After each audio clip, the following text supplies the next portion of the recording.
আসসালামু আলাইকুম। আমরা একজন ইউরোপ প্রবাসী, মরিচাস থাকে ভাইয়ের বাসায় আজকে আমাদের অনেক দিন ধরে কাজ চলে। ভাই অনুরোধ করতেছিল যে একটু সিনারি আনছে, সিনারিটা আমার নিজ হাতে লাগানোর জন্য। এই জন্য আজকে আসলাম, সিনারিটা লাগাচ্ছি।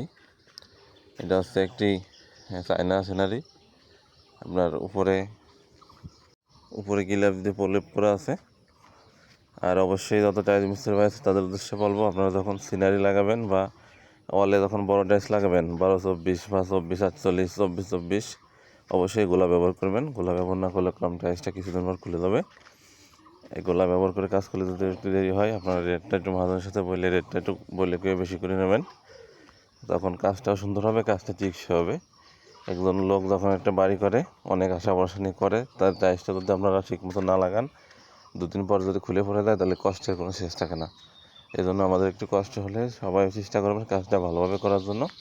অবশ্যই মহাজনের সাথে একটু কথা বলে রেটটা একটু বাড়িয়ে নেবেন। প্রতিটা টাইলসে গ্রেটিং বা গোলা ব্যবহার করে সুন্দরভাবে টাইলসগুলো লাগাতে হবে, আনালে পরবর্তী টাইলস যখন খুলে পড়ে যায়, এক টাইলস খুলে পড়ে গেলে সব টাইলসে খুলে পড়ে যায়। আমাদের সিনারিটা লাগানো কমপ্লিট হয়ে গেল। 6 পিসের একটি সিনারি, কত সুন্দর লাগছে এবং ভালো লেগে থাকলে ভিডিওটা শেয়ার করে দেবেন। আসসালামু আলাইকুম ওয়া রাহমাতুল্লাহি ওয়া বারাকাতুহু।